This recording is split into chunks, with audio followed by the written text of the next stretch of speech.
बहुत पुराने दिनों की बात है। एक गांव में शिवराम नामक एक आदमी अपनी पत्नी के साथ रहा करता था। वैसे तो शिवराम एक किसान था, लेकिन उस साल उस गांव में बारिश न होने के कारण सभी किसान की फसलें सूख गई थी, जिस कारण से खेत में फसल उगाने के लिए कोई साधन नहीं था। इस कारण से उनके जिंदगी काफी हताश और निराश चल रही थी। लेकिन उनके पास एक हाथ से चलाने वाला ठेला था, जिसको वह दूसरों की सामान को ढोने के लिए उपयोग करता था। वही ठेला से उसका घर का खर्चा चल रहा था। शिवराम की पत्नी का नाम गंगा थी। वह एक बहुत ज्यादा भक्ति में लीन रहने वाली औरत थी और हमेशा भगवान शिव, भगवान ब्रह्मा तथा अन्य प्रकार के भगवानों को हमेशा याद करती रहती थी।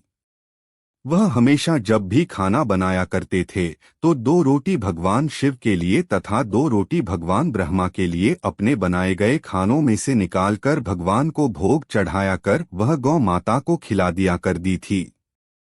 यह देखकर उसका पति मतलब कि शिवराम बहुत ज्यादा नाराज हो गया था। उन्होंने कहा कि तुम इस तरह से अनाज बर्बाद करोगे तो मैं किस तरह घर चला लूंगा। तभी उनके पत्नी कहती है कि मैं अनाज बर्बाद नहीं कर रही हूँ, बस अपने कमाए गए और बनाए खाने से कुछ भगवान के लिए भी निकाल दिया करती हूँ। क्योंकि हमारे पास जो अभी कमाई का जरिया है या जो कमाई आ रहा है वह तो सभी भगवान की ही देन है, और उसमें से हम अगर भगवान के लिए थोड़ा धन निकाल मिले तो उसमें क्या दिक्कत होने वाली है। अगर भगवान हमें इतना कुछ दे रहा है तो हमें भगवान के लिए इतना कुछ करने के लिए भी क्या सोचना पड़ेगा। अगर बाद में हमारे काम नहीं चलेंगे और हमारे घर में खाना नहीं बनेगा तो भगवान भी भूखे रहेंगे। तभी तुम्हें पता चलेगा कि बहुत क्या चीज होती है और भगवान हमेशा हम लोगों को मदद करना रहेगा। पत्नी की बातें सुनकर शिवराम की आंखें खुल गई। उन्होंने कहा कि तुम बिल्कुल सही बोल रही हो। मेरे पास जितना भी है, हमारे पास जितना भी है, खाने पीने के लिए सभी तो भगवान की ही देन है। क्योंकि अगर भगवान हमें काम नहीं देगा तो हम इसी तरह से भूखे ही रहेंगे। तुम हर रोज भगवान के लिए थोड़ा समय खाना निकालकर बहुत लगाकर खिलाया करो गौमाता को, ऐसे हमारा लाभ भी बढ़ेगा और भगवान सद्बुद्धि भी देगा। शिवराम की पत्नी गंगा कहती है कि आप भी भगवान शिव की आराधना और उनका ध्यान किया करो, इससे हमारी कमाई का जरिया ज्यादा हो जाएगी। उन्होंने अगले दिन ठीक वैसा ही किया, भगवान का ध्यान करके घर से निकला और मुझे उस दिन बहुत ज्यादा की कमाई हुई थी। वह बहुत खुश था। शाम को जैसे ही घर आया अपनी पत्नी गंगा से कहती है कि आज मेरा कमाई बहुत ज्यादा हुआ है और इस कारण से मुझे बहुत ज्यादा पैसे की बरसात हुई है। तभी उनकी पत्नी खुश होकर कहती है कि यह तो भगवान की देन है। आज आपने भगवान को दिल से याद किया है और भगवान शिव हमारे साथ हमेशा ऐसा ही करेंगे आगे तक।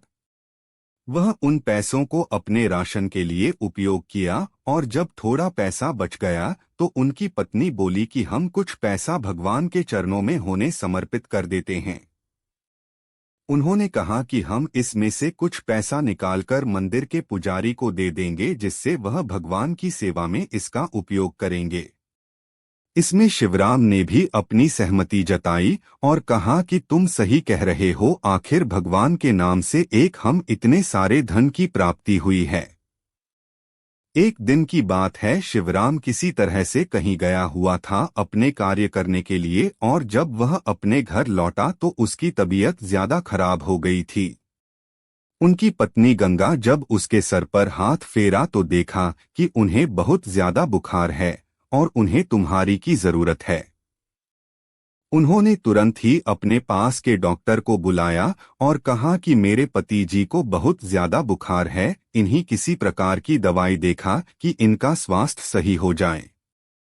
डॉक्टर ने कहा कि यह तो बहुत ज्यादा समस्या है, इन्हीं बुखार काफी ज्यादा है ही नहीं, अब तो 1 महीने स्वास्थ्य सही होने में लग जाएंगे। अभी दोनों पति पत्नी में कर सकते हैं कि अगर 1 महीने में उनकी तबीयत सही है, वह जाएगी तो उसका घर का खर्चा कैसे चलेगा, आखिरी 1 महीने तक कौन कमा कर लाएगा और उनका घर चलाएगा। क्योंकि उस साल भी बारिश नहीं हुई थी और उनके खेत में अभी तक सूखा ही था, इस कारण से फसल भी नहीं हुई है और तबीयत खराब होने के कारण वह मार्केट भी ठेला लेकर नहीं जा सकता था। ऐसे में उसका रहन सहन बहुत मुश्किल होने लगा था।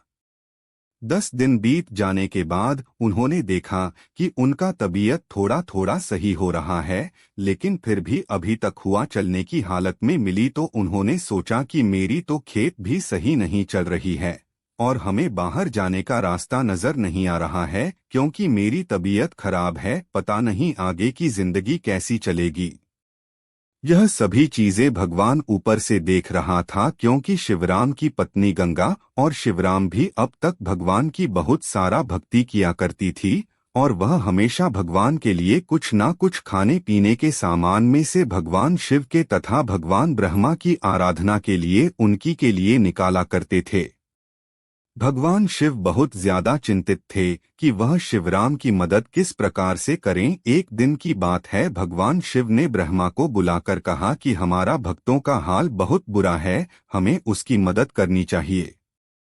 उन्होंने कहा कि वह तो अभी बीमार है, चलो हमेशा करते हैं कि उनके खेत में जो भाषण अभी नहीं है उसमें खेती कर कर बहुत सारे अनाज को जाने का काम करेंगे, जिसे देखकर शिवराम बहुत खुश हो जाएगा और वह खुश रहेगा। शिवराम अभी बीमार ही था कि उनके खेत में बारिश होने लगे थे भगवान के द्वारा और भगवान शिव खुद ही उनके खेत में हल चलाने के लिए आए थे। उन्होंने हल चलाया, बीज को उगाने के लिए उस खेत में बीज को बोया। भगवान ही उसके को देखरेख में किया करते थे और किसी को भी कुछ भी कानो कान खबर नहीं थी।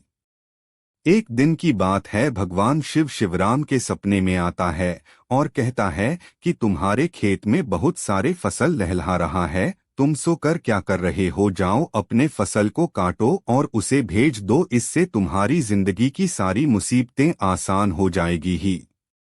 इतना सुनते ही शिवराम की आंखें खुल गई और वह सपना टूट गया। उन्होंने सोचा कि भगवान शिव खुद ही आकर अगर ऐसा कह रहे हैं तो हो सकता है कि हमारे बंजर खेत में बहुत सारी फसल हो सकते हैं।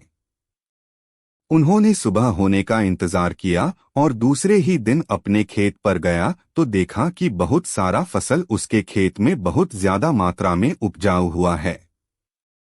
अब शिवराम और उसकी पत्नी गंगा दोनों फसल की कटाई करते हैं और उन्हें मार्केट में अच्छी कीमत में जाकर बेच देते हैं। इससे उन्हें काफी ज्यादा पैसे मिल जाते हैं और बहुत ज्यादा धन की प्राप्ति हो जाती है। ऐसा कई बार करने वालों ने बहुत ज्यादा धन की प्राप्ति हो जाती है और गांव में वह सबसे अच्छे और अमीर हो जाते हैं। उन्होंने साफ मन से भगवान की आराधना की और कहा कि भगवान, मैं आपका शुक्रिया किस प्रकार अदा करूंगा कि आपने मुझे इतनी ज्यादा धनराशि तथा फल सब्जियां से नवाजा है। मेरे खेत में जहां पर एक भी दान या एक भी पौधा नहीं बचता था, उस खेत में आपके द्वारा बहुत सारे फसल अब लगने लगे हैं। ऐसे में हमें आपका शुक्रिया किस प्रकार अदा करूं, मुझे समझ में नहीं आ रहा है। तभी उनकी पत्नी गंगा कहती है कि हम डिस्टर्ब पहले भगवान के लिए कुछ खाना बचाकर भोग लगाकर गौमाता को खिला दिया करते हैं, तो हमारा कार्य अभी भी जारी रहेगा और आगे सब दिन जारी रहेगा। उन्होंने इस कार्य को आगे शब्द जारी रखा और इस तरह से भगवान का शुक्रिया अदा करने का प्रयास किया।